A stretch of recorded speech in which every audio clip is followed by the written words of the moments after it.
हजरत उमर रात के अंधेरे में निकलते हैं और काफी दूर पहुंच जाते हैं। जब काफी दूर पहुंच गए तो क्या देखते हैं कि झोपड़ी के बाहर एक आदमी रो रहा है। मुसलमान नहीं है, और सुनो, मुसलमान नहीं है, रो रहा है। हजरत उमर उसके पास बैठ गए और कहने लगे, क्या हुआ भाई, तुम्हें क्यों रो रहे हो इतनी रात में?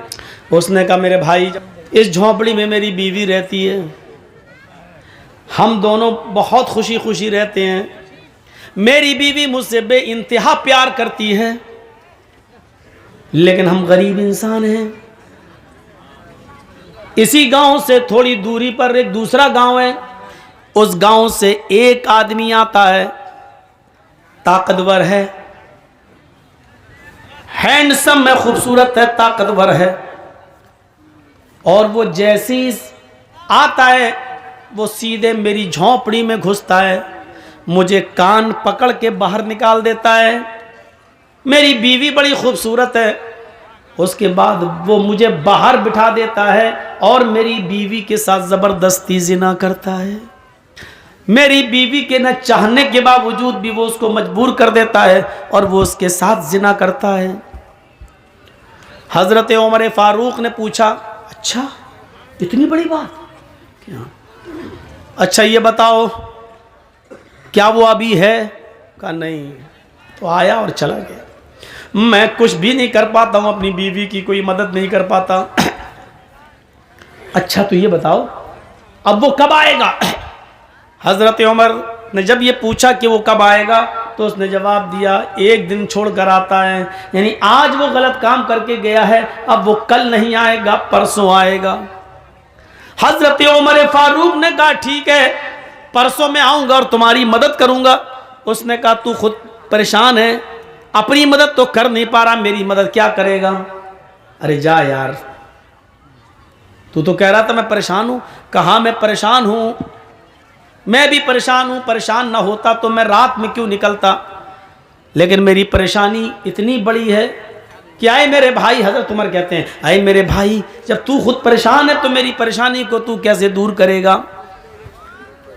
लेकिन मैं तेरी परसों मदद करूंगा। उसने कहा, अच्छा जाओ ठीक है, कर लेना। वो सोचने लगा ऐसी तसल्ली देने वाले सभी आते हैं, ये भी तसल्ली दे रहा है। हज़रत उमर ने जाते जाते उससे कह दिया, हाँ सुनो, परसों में आऊँगा, अपनी बीवी से कह देना खाना बनाकर तैयार रखे। कहने लगा, अरे जा यार, खाने से इसका क्या ताल्लुक है? तू मदद करने आएगा कि खाना खाने आएगा? हज़रत उमर ने कहा, देखो मैं जो कह रहा हूँ वो करना, खाना बना कर तैयार रखे, और दूसरी बात, जब वो आदमी तेरे घर में घुसे तो अपनी बीवी से ये कह देना कि आज सब कुछ रजामंदी जाहिर कर दे, यानी उसके सामने आज वो जिद न करे, बल्कि ये कहे कि ठीक है, तुम तो हमसे रोज़ मिलने आते ही हो, अब हमारे और तुम्हारे दरमियान तो कोई चीज़ रह नहीं गई है, अब तुम्हें जब आना ही है तो हम दिल खोल कर तुमसे मिलना चाहते हैं, लेकिन अंधेरे में मिलेंगे, उजाले में नहीं, इसलिए चिराग बुझा दो। अच्छा नहीं लगता, तुम्हारी बीवी ये बोले उससे कि मुझे अच्छा नहीं लगता जब तुम मुझसे हम बिस्तरी करते हो, जिना करते हो, तो मुझे अपने पति के अलावा दूसरे का चेहरा दिखता है, तो फिर मैं सपोर्ट नहीं कर पाती हूँ, अंधेरा रहेगा तो मैं तुम्हें सपोर्ट करूंगी। और ये कहकर वो चिराग बुझा दे, बकिया काम मैं संभाल लूंगा। अब वो सोचने लगा, क्या ये संभालेगा अंधेरे में है? वो दुनिया भर की बातें सोचने लगा, लेकिन उसने सोचा चलो। हज़रत उमर फारूक वक्त से पहले आ गए, दूसरे एक दिन छोड़कर दूसरे दिन देखा झोंपड़ी के बाहर वो आदमी टहल रहा है। हज़रत उमर फारूक ने कहा, ठीक है, मैं आ गया हूँ तुम्हारी मदद है। उसको पता ही नहीं कि क्या करेंगे, झोंपड़ी के पीछे छिप जाते हैं और उस आदमी से कहते हैं कि तुम अपनी बीवी के पास जाओ, वो आएगा तो तुम्हें खुद ही कान पकड़ के बाहर निकालेगा। वो आदमी अपनी बीवी के पास चला जाता है, रात थोड़ी और अंधेरी होती है, हज़रत उमर थोड़ी दूर से ये मंजर देख रहे हैं। थोड़ी देर के बाद वो एक आदमी को आते हुए देखते हैं, लेकिन शक्ल नहीं समझ में आती है कि कौन है, अंधेरे की वजह से। वो आदमी आता है और सीधे झोंपड़ी में घुस जाता है और उस आदमी को यानी उसके शौहर को झोंपड़ी से निकाल के बाहर कर देता है। चलो, और वहीं चला गया। सारे काम समझा चुके थे। बीवी बोली, ठीक है भाई, अब तुम तो आते ही हो हमारे पास, अब ज़िद करने से क्या फ़ायदा, हमें भी कोई फ़ायदा मिलेगा नहीं, हम भी ज़िंदगी के मज़े लेना चाहते हैं। एक काम करो, जब तुम हमारे साथ मिलते हो रोशनी में, तुम्हारा चेहरा जब आता है तो पति की जगह जब मैं तुम्हें देखती हूँ तो मैं डर जाती हूँ। एक काम करो, चिराग बुझा दो और उसके बाद हमसे मिलो, फिर देखो हम तुम्हें कितना खुश करते हैं। उसने कहा चलो, अब अपने आप ही तैयार हो गई है। चिराग बुझा दिया। जैसे ही चिराग बुझता है, हज़रत उमर फारूक ज़्यादा लेट नहीं होते हैं, क्योंकि अगर लेट होंगे तो कहीं ज़िनाकारी ना हो जाए, उसको भी बचाना है, इसकी बीवी को उस ज़िना से बचाना है। जैसे ही चिराग बुझता है, हज़रत उमर झोंपड़ी के अंदर घुस जाते हैं। अब डर था, झोंपड़ी के अंदर घुसने के बाद ये डर था कि मैं अपनी तलवार चलाऊं तो अंधेरे की वजह से कहीं तलवार खता न कर जाए, जिनाकार के बजाय कहीं उस आदमी की बीवी की गर्दन पर तलवार न चल जाए। इसलिए उस आवाज़ की तरफ जाना था जो मर्द की आवाज़ हो। हज़रत उमर ने कहा कौन? वो समझा कि इसका शौहर आ गया, वो समझा कि इसका शौहर आ गया। अभी तो चिराग बुझा, अभी तो कुछ हुआ ही नहीं, तू अंदर घुस गया। हजरत उमर ने फौरन उस आवाज की तरफ लपके, समझ गए कि आवाज कहां से आ रही है। फौरन लपके और उसके बड़े बड़े बाल जो थे, जैसे ही उसको उसके सर को पकड़ा तो उसके बड़े बड़े बाल हजरत उमर फारूक के हाथ में आ गए। अब बड़े बाल से फिर शक में पड़ गए, कहीं ये उस औरत के बाल तो नहीं है, क्योंकि आदमी के भी बाल बड़े थे। तो अब ये डर पैदा हुआ कि कहीं ये बाल मरोड़ा उसको, अब उसकी मुंह से फिर निकलवाना चाह रहे हैं कुछ बात। उसने कहा अबे क्या कर रहा, अबे क्या कर। समझ गए कि ये मर्द ही है, आदमी ही है। हजरत उमर फारूक ने फौरन तलवार उसकी गर्दन के ऊपर चला दी और उसको कत्ल कर दिया। गर्दन एक तरफ पड़ी हुई है और धड़ एक तरफ पड़ा हुआ है। और जल्दी कहा मेरी बहन जल्दी से चिराग जलाओ। चिराग जलाया, चिराग जैसे ही जला रोशनी हुई, गर्दन एक तरफ देखी, धड़ एक तरफ देखा, नजरें आसमान पे डालते हजरत उमर और कहते हैं अल्हम्दुलिल्लाहि रब्बिल आलमीन। मेरी बहन खाना बना कर रखा था कि नहीं? उसने कहा जी भाई खाना है। फरमाया जल्दी लाओ। खाना दस्तरखान पर लग जाता है, उस आदमी की खोपड़ी पड़ी हुई है, खून पड़ा हुआ है, और वहीं पर बैठकर हजरत उमर पेट भर के खाना खाते हैं, पेट भर के खाना खाते हैं। वो आदमी बार बार देख रहा है, लाश के पास बैठ के खाना खा रहा है। और जब खाना खा चुके तो चलने लगे। उस आदमी ने पीछे से पकड़ा, भैया कहाँ जा रहे हो? कहा जा रहा हूं अपने घर।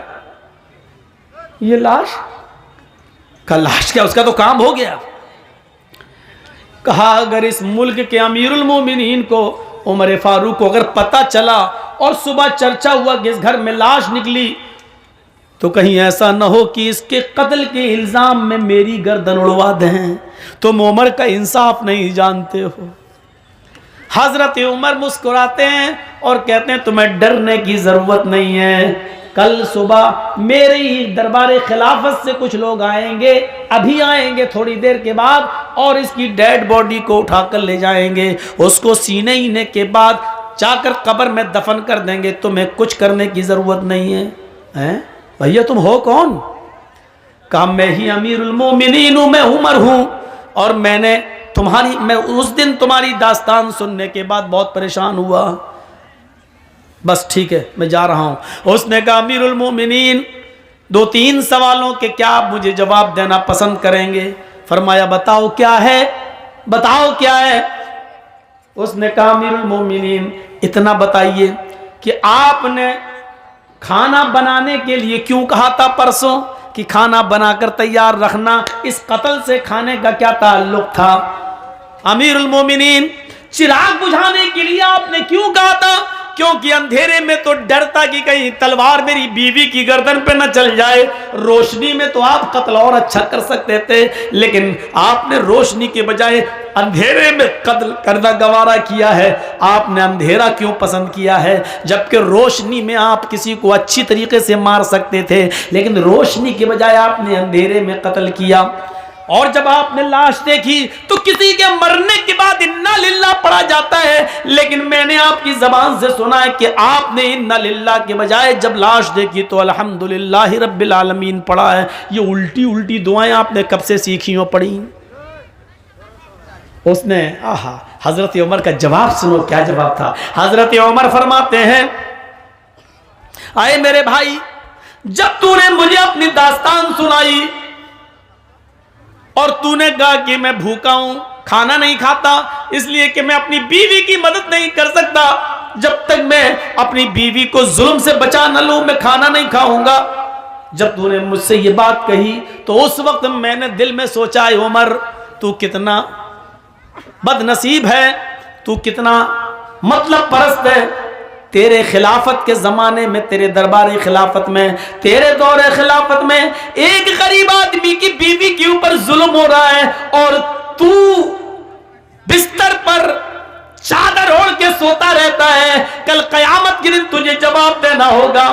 आए मेरे गरीब भाई, जब तूने मुझे ये बताया कि एक आदमी आता है और मेरी बीवी से जिना करता है, तो मैंने परसों ही आहद कर लिया था कि उमर उस वक्त तक खाने का एक लुकमा नहीं खाएगा, अपने हलक के नीचे नहीं लाएगा, जब तक कि उस आदमी को कत्ल नहीं कर देगा, और उस आदमी की परेशानी से मैं तुझे नजात नहीं दिला दूंगा, तब तक मैं नहीं खाऊंगा। मैं परसों से अब तक भूखा था, सिर्फ पानी पी रहा था या एक आध खजूर खा लेता था, लेकिन खाने का एक लुकमा भी मैंने नहीं खाया, क्योंकि मैं तेरी मदद करना चाहता था। इसलिए मैंने कहा था कि खाना बना कर रखना। आज इस आदमी के सामने मैंने खाया खाना, इसलिए कि मैं 2 दिन से भूखा था और आज मैंने पेट भर के खाना खाया। अच्छा ठीक है, लेकिन अंधेरे में कत्ल क्यों किया?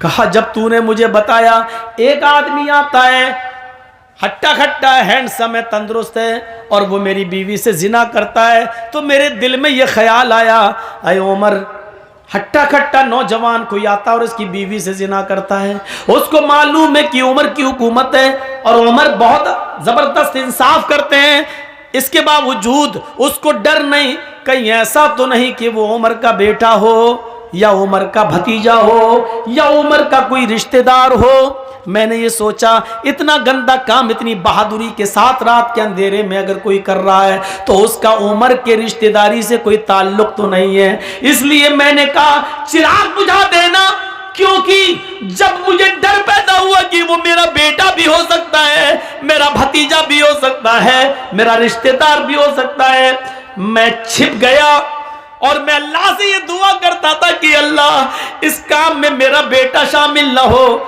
आए अल्लाह इस काम में मेरा भतीजा या मेरा कोई रिश्तेदार शामिल ना हो, क्योंकि आज जो भी होगा उसकी गर्दन उड़ाई जाएगी, आज जो भी होगा उसकी गर्दन कटेगी। आए अल्लाह मुझे शर्म से बचा ले, मेरे और मेरे खानदान का नाम गिरना नहीं चाहिए। मैं परसों से ही दुआ कर रहा था, जब वो आदमी झोंपड़ी के अंदर घुसा उस वक्त तक मुझे लगा कि ये मेरा ही कोई रिश्तेदार है। उसकी चाल, उसकी कद्दो कामत मुझे बतला रही थी, उसका निडर तरीके से बेबाकी के साथ आना और झोंपड़ी में बेखौफ घुस जाना, ये मुझे बतला रहा था कि वो मेरा कोई रिश्तेदार ही है। जब वो अंदर घुसा और तुम्हारी बीवी ने उसको अपनी बातों में लपेटा और चिराग बुझ गया, तो मैं अंदर गया और चिराग बुझाने के लिए, मैंने ही परसों कहा था तुमसे, लेकिन चिराग जब बुझ गया मैं अंदर गया। मैंने चिराग बुझाने के लिए इसलिए कहा था कि अगर चिराग चल रहा होता और मैं झोपड़ी के अंदर घुस जाता और मेरी नजर पड़ती उस मुजरिम के ऊपर और पता चलता कि ये तो मेरा बेटा है, मेरा भतीजा है या मेरा कोई रिश्तेदार है, तो हो सकता था कि अपने रिश्तेदार या बेटे या भतीजे को देखकर मेरा गुस्सा ठंडा हो जाता और फिर मैं अपनी तलवार उसकी गर्दन पर न चलाता और तुम्हें बुलाकर रजामंदी का इजहार करता, ले दे के मामला बनाने की कोशिश करता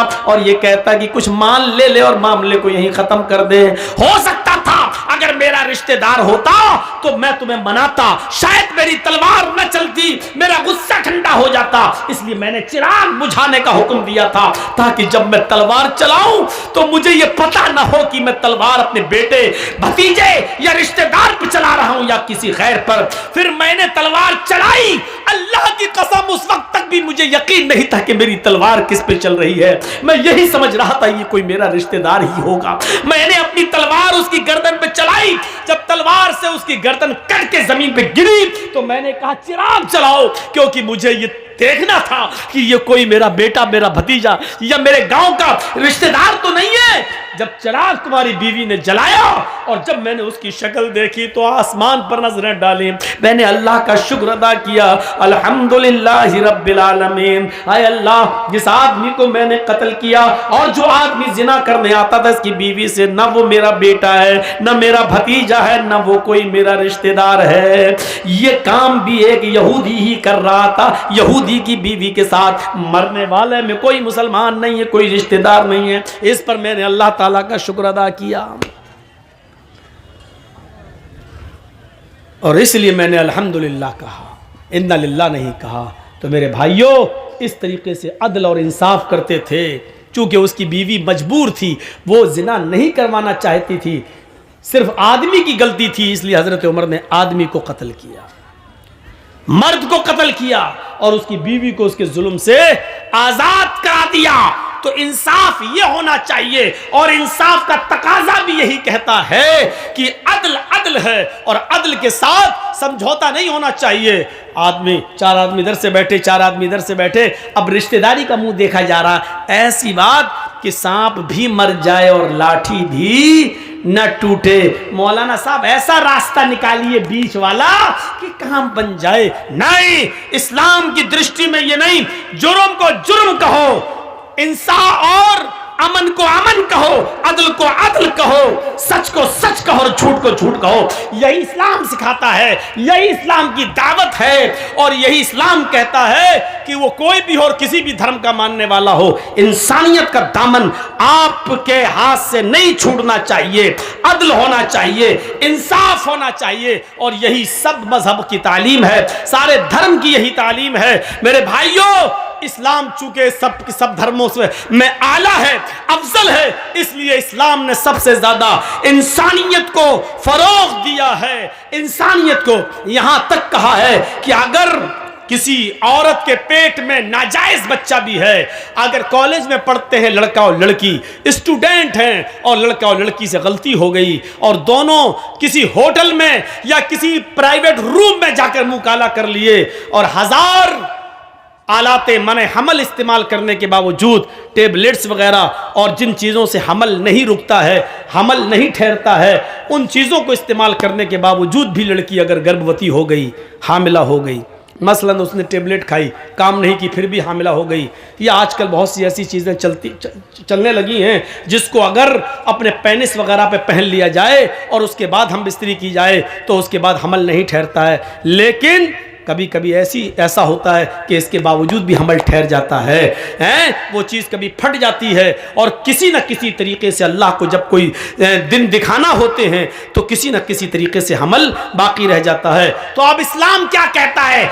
इंसानियत का सबसे बड़ा अलमबरदार मजहब ये कहता है कि उस लड़के और लड़की को सजा तो दी जाएगी, उन्होंने जुर्म किया है उनको सजा तो मिलेगी, लेकिन लड़की के पेट में अगर हमल है तो लड़के को पहले सजा दे दो, लेकिन लड़की को उतने दिन के लिए मुलतवी कर दो जब तक कि उसके पेट का बच्चा बाहर ना आ जाए।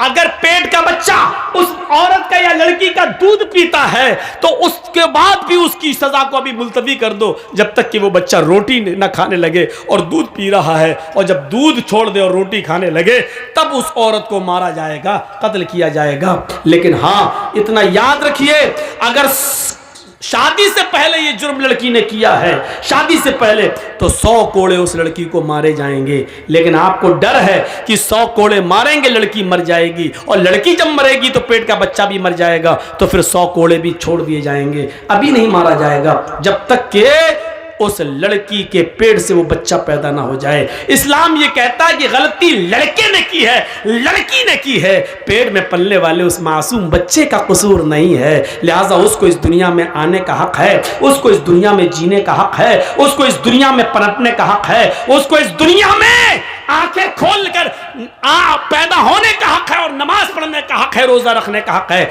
अगरचे उसका बाप नाजायज है, उसकी मां नाजायज है, लेकिन जब वो बच्चा बाहर पैदा होगा तो उसकी नमाज जायज मानी जाएगी, उसके रोजे जायज माने जाएंगे, और वो जब शादी करेगा तो उसका निकाह जायज माना जाएगा। मेरे भाइयों, ये इस्लाम किसी मासूम को सजा नहीं देता है, किसी ऐसे शख्स को जिसका कोई कसूर ही ना हो उसको सजा नहीं देता है। ये हमें और आपको इंसाफ से काम लेना चाहिए। मेरी घड़ी में 1:05 हो चुके हैं। मैंने कहा था कि मैं कुछ मंत्र भी पढ़ूंगा, लेकिन चलिए कोई बात नहीं, होता है, फिर कभी सुन लीजिएगा मंत्र वगैरह। आजकल इन चीज़ों से बचिए, इस्लाम के अंदर पूरे के पूरे दाखिल होइए, कुरान और हदीस पर अमल कीजिए।